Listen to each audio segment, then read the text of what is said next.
Regardez la vie des diocèses avec la Mutuelle Saint-Martin.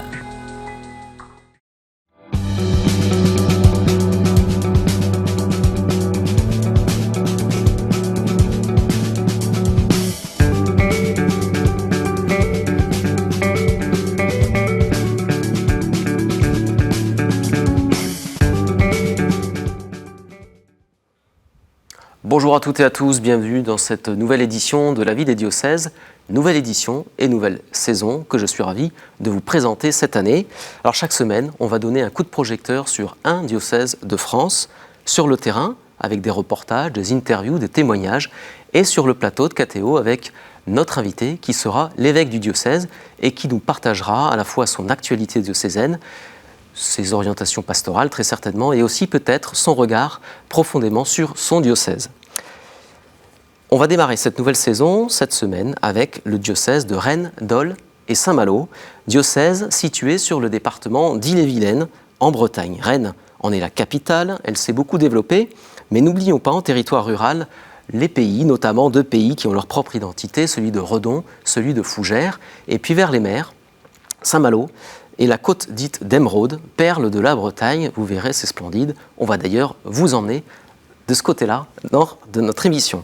Au chapitre économique, l'Ille-et-Vilaine est passée d'une vocation agricole à une vocation plus industrielle, notamment dans le secteur de l'automobile et de l'agroalimentaire. Et puis, au plan démographique, il faut dire, il y a une forte dynamique pour l'Ille-et-Vilaine qui gagne environ 10 000 habitants par an en moyenne. C'était en tout cas le cas ces dernières décennies. D'ailleurs, ce qu'on peut dire, c'est que depuis quelques années, la population a dépassé le million d'habitants. Le diocèse de Rennes, Dol et Saint-Malo compte 77 paroisses pour environ 400 églises. Et il faut noter dans ce diocèse la forte implication et implantation de l'enseignement catholique. Près d'un élève sur deux y est scolarisé.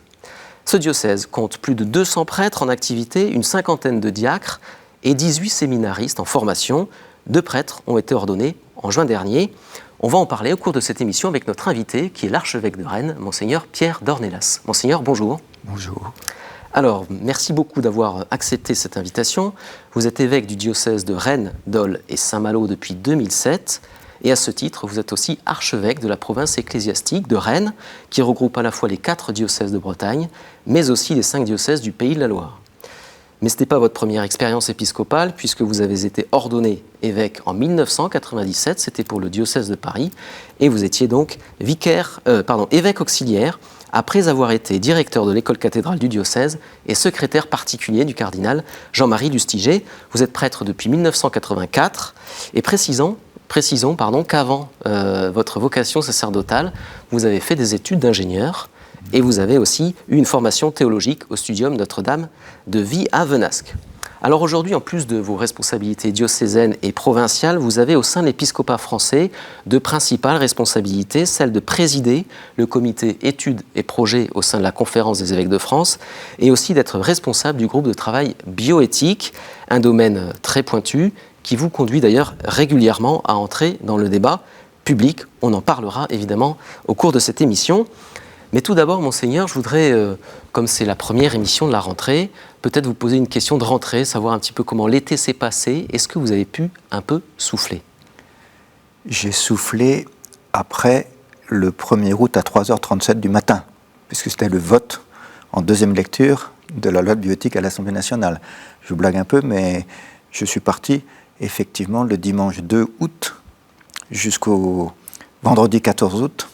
Et j'ai été heureux de souffler, c'est très simple. C'est une vie simple, de prière, de lecture, de marche dans la nature, toujours la même, toujours avec un horaire, et la compagnie des frères. C'est-à-dire c'est-à-dire que je ne suis pas seul, ermite, la compagnie de frères, avec qui on partage ensemble cette vie de silence et de prière, de marche, on échange fraternellement, et pour moi c'est un temps magnifique de repos, de ressourcement, se mettre en présence de Dieu, voilà, se mettre en présence de Dieu et de sa charité. Vous avez un lieu privilégié pour ça ? Je vais toujours à Notre-Dame de Vie, avec la magnifique Provence que je recommande à tout le monde. Je suis un peu tiraillé entre la magnifique Provence et la superbe Bretagne. Entre les deux, mon cœur prend ni l'une ni l'autre particulièrement, les deux ensemble.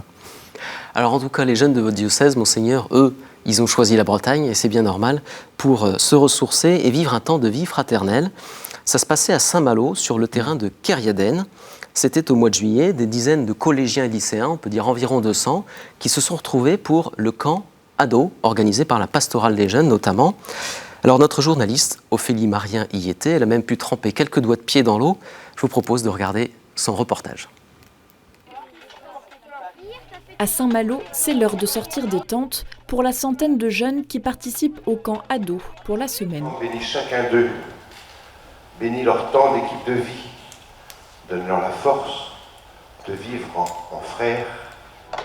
Temps de prière, chant de louanges, en plus des activités en plein air, ce séjour propose un parcours spirituel où chaque jeune peut avancer à son rythme. L'idée, c'est qu'ils vont vivre des temps d'activité lambda, comme n'importe quel camp. Sauf que nous, on va y rajouter toute cette partie plus spirituelle, où notre but va être d'accompagner du coup les jeunes dans leur cheminement au quotidien. Donc par les temps de prière, des temps d'équipe, en ayant sur le terrain des séminaristes, des prêtres qui nous accompagnent pour pouvoir les aider à cheminer, à répondre à leurs questions, à leurs doutes. C'est un âge où les jeunes sont en construction et ils se cherchent. Il faut accepter d'avoir des jeunes qui se posent des questions, qui sont en recherche, et pas arriver avec des phrases toutes faites, avec des absolus, avec des idées arrêtées. On n'est pas à l'école, on n'a rien à leur apprendre, on a juste à leur transmettre une expérience de vie, avec Dieu, en compagnie de Dieu. Ce camp se veut accessible à tous, baptisés ou non, une ouverture qui a plu à Léa, 15 ans, qui va entrer en seconde. Moi je trouve ça bien parce qu'on peut réfléchir sur soi-même et dans la vie de tous les jours. Et même si on ne croit pas en Dieu, on peut y aller, parce que même moi je ne crois pas en Dieu, et en plus je ne suis pas baptisée, donc je peux tout faire en fait, et c'est génial quoi. Cet après-midi, c'est sorti à la plage. Herman, un des animateurs, accompagne un petit groupe à la baignade. Aujourd'hui étudiant, il a découvert ce camp quand il était collégien. Des moments qui l'ont aidé dans son chemin de foi. Moi-même, dans ma jeunesse, je pense que j'étais comme ça, j'étais un petit peu rébellion. Je disais, oh l'église, c'est redondant, c'est tout le temps les mêmes chants. En fait, une fois qu'on la vit, qu'on s'implique dans les chants, qu'on trouve de la motivation à chanter, de la motivation à participer à une messe, je trouve que c'est beaucoup plus intéressant à vivre et à partager avec ses amis. Le soir venu, c'est l'heure du grand jeu, avant la veillée de prière, un moment qu'apprécie particulièrement Gaspard, dont c'est le premier camp. C'est trop bien parce qu'il y a de la musique, il y a de l'ambiance.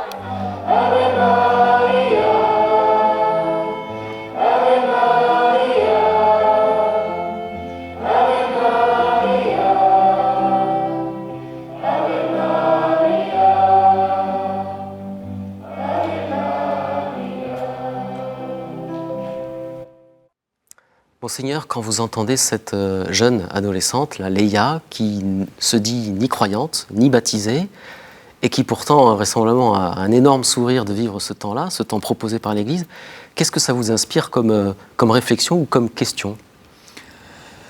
De façon très simple, ce qu'a dit une chrétienne quand on a fait un questionnaire sur la manière dont vous avez vécu le Covid, le confinement, elle a cette phrase extraordinaire, donc on a eu à peu près 201 réponses, avec des réponses qui sont collectives, donc beaucoup de gens ont répondu. Et puis il y a une chrétienne, je ne sais pas qui c'est, qui répond « Dieu est patient, il habite au fond du cœur de chacun, et chacun un jour le découvrira ». C'est magnifique. Et dans le diocèse de Rennes, on a institué un appel décisif pour les adolescents, c'est-à-dire quand j'appelle les adolescents à recevoir le baptême, parce qu'on a découvert que les adolescents qui demandaient le baptême ne cessaient pas d'augmenter. Et je parie que cette jeune Léa, un jour, va découvrir qu'il y a quelqu'un qui l'aime de façon durable, comme dit Benoît XVI.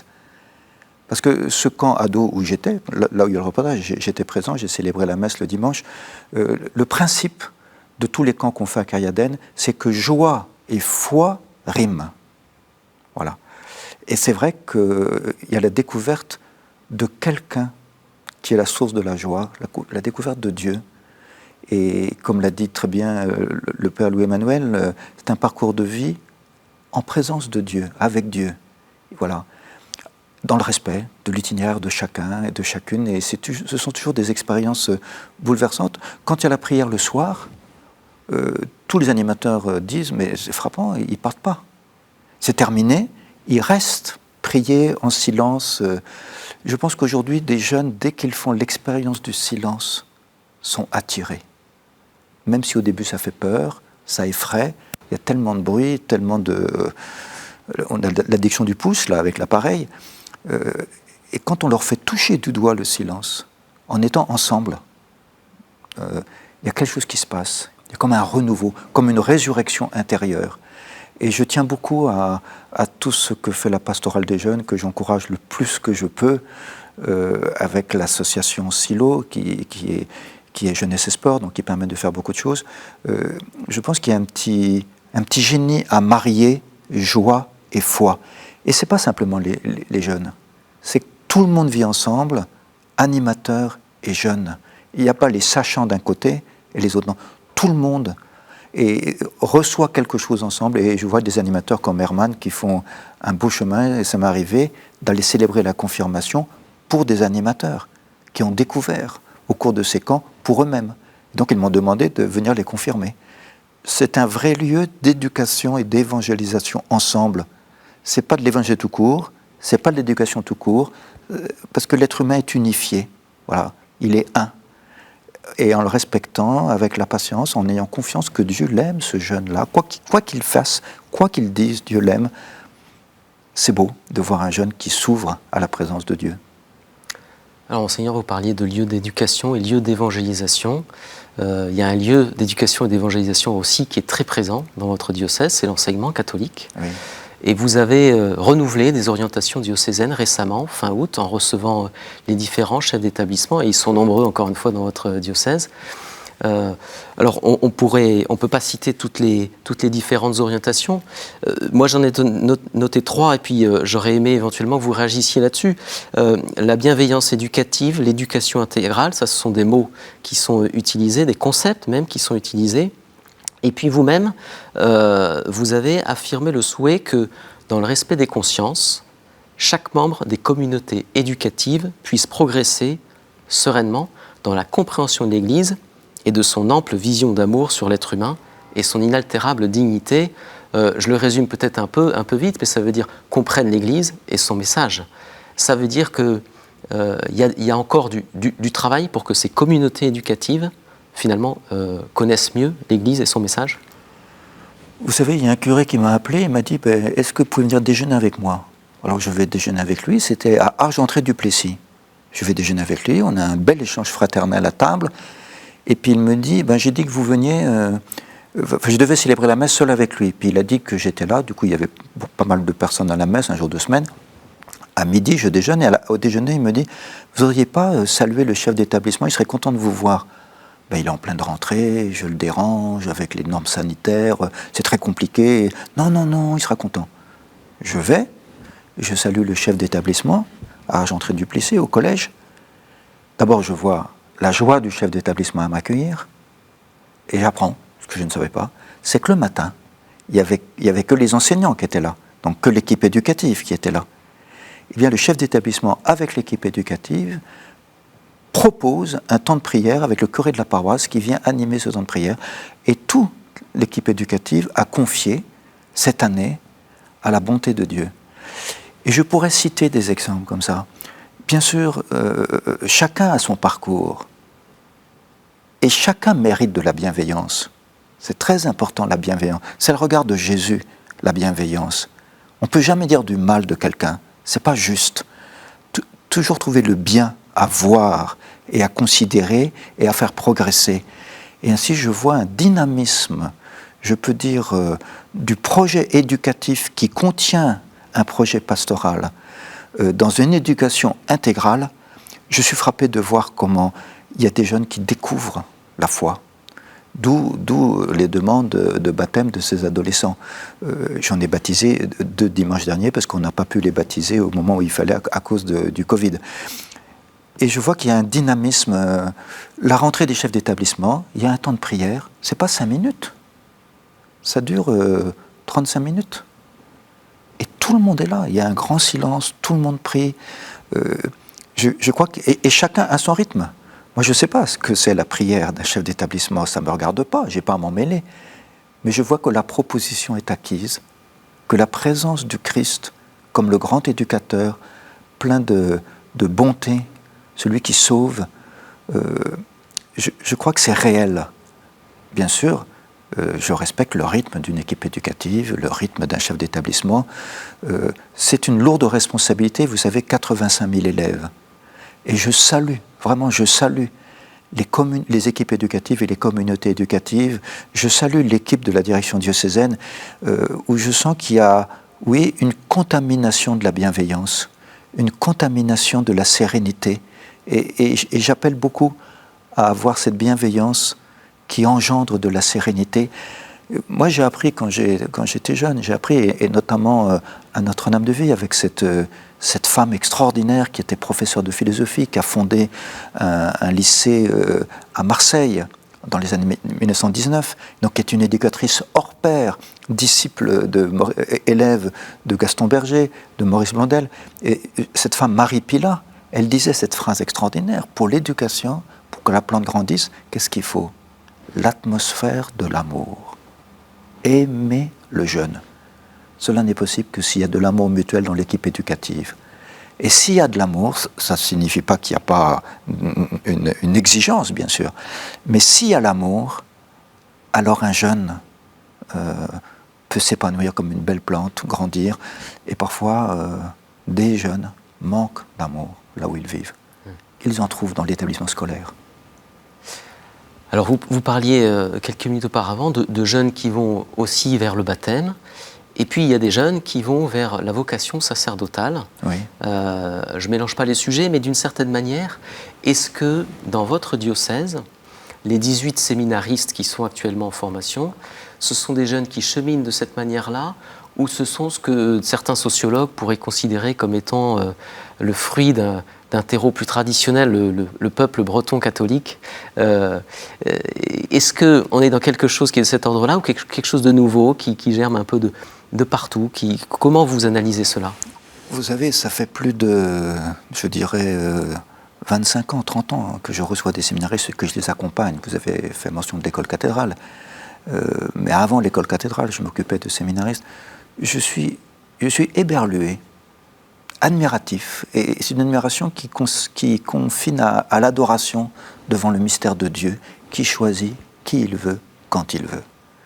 Je ne dirais pas qu'il y a deux parcours qui se ressemblent, et je ne pense pas qu'il y ait un terreau identique pour tout le monde. Bien sûr, des vocations naissent dans des familles chrétiennes où la foi est une vraie joie, n'est pas une forteresse où on s'enferme, mais est ouverte sur le monde, sur l'accueil du plus pauvre, une attention et c'est là où peuvent naître bien des vocations dans des familles. Et c'est très important de dire à des familles qu'il est tout à fait normal que Dieu appelle une fille à la vie religieuse, à la vie consacrée, et un garçon aussi à la vie consacrée ou à la vie de prêtre. C'est tout à fait normal. Il faut que des parents parfois soient un peu troublés, mais il faut qu'ils s'y habituent, et c'est une bonne chose. Mes parents ont dû s'habituer à ma vocation, ce n'était pas si évident que ça. Bon. Donc je comprends ça. Mais quand je vois les parcours, je peux dire qu'il y en a qui viennent après une vie professionnelle, et puis l'insistance de Dieu, voilà, les fait sortir de leur vie professionnelle pour trouver autre chose, comme s'il y avait une joie nouvelle.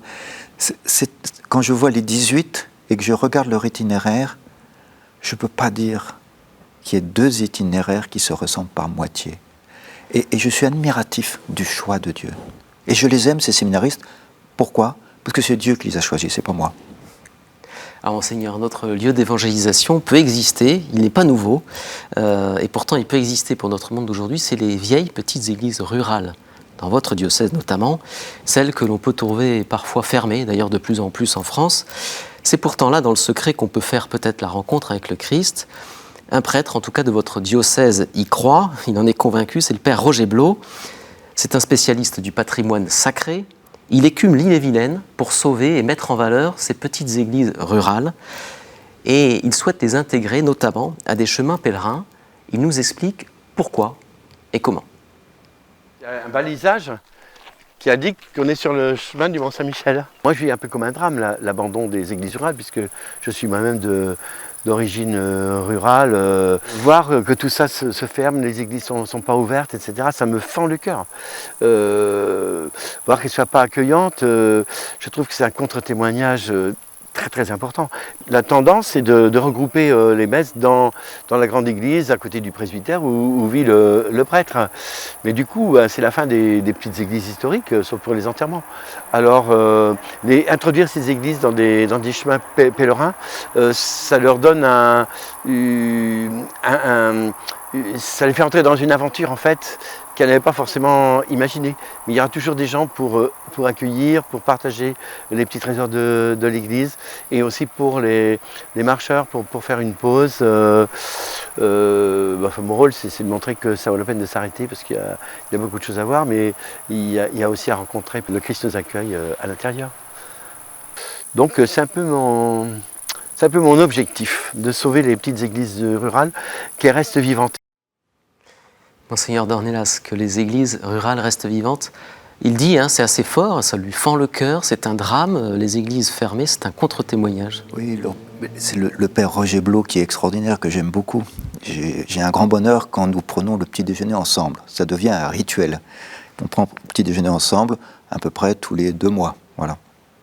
C'est un homme qui a une connaissance de la culture et de l'architecture des églises impressionnante, qui impressionne tout le monde, même ceux de la DRAC, qui sont des officiels, qui sont payés par nos impôts pour connaître quelque chose. Lui, il est payé par personne et il a une connaissance extraordinaire.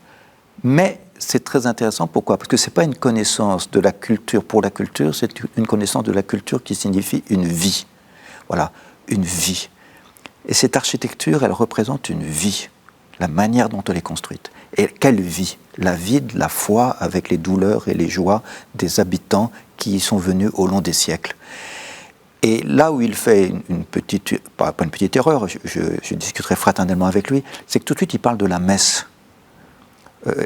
J'ai des jeunes prêtres qui me disent, Monseigneur, on ne va pas dans les petites églises parce qu'il y a 10 personnes, mais quand je célèbre au bourg, là j'ai 200 enfants.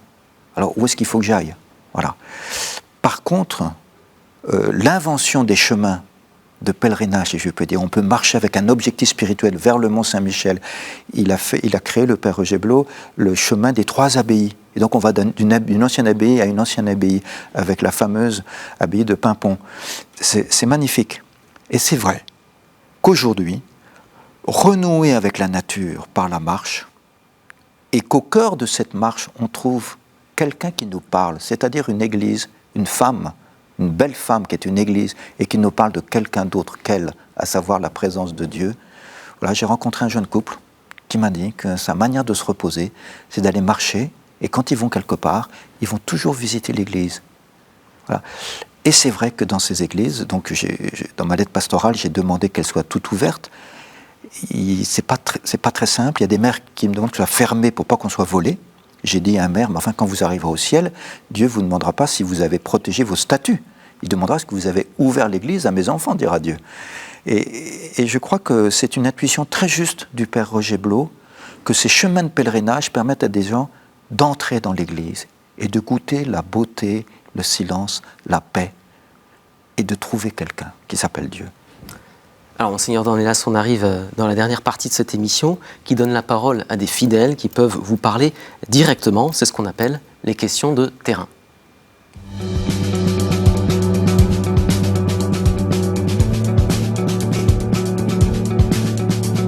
Et on commence notre séquence avec Thomas. Thomas est étudiant en psychologie à Rennes et il vous pose la question de terrain, Monseigneur. Bonjour Monseigneur, donc j'ai une petite question pour vous. En tant que responsable des questions bioéthiques en France, j'aurais aimé savoir comment est-ce que vous arrivez à prendre du recul sur des problématiques en fait très complexes et d'aujourd'hui, de société. Comment est-ce que vous arrivez à prendre du recul et avoir la sagesse de trouver des réponses que nous-mêmes, en tant que laïcs, on ne trouve pas forcément. Merci beaucoup de votre réponse.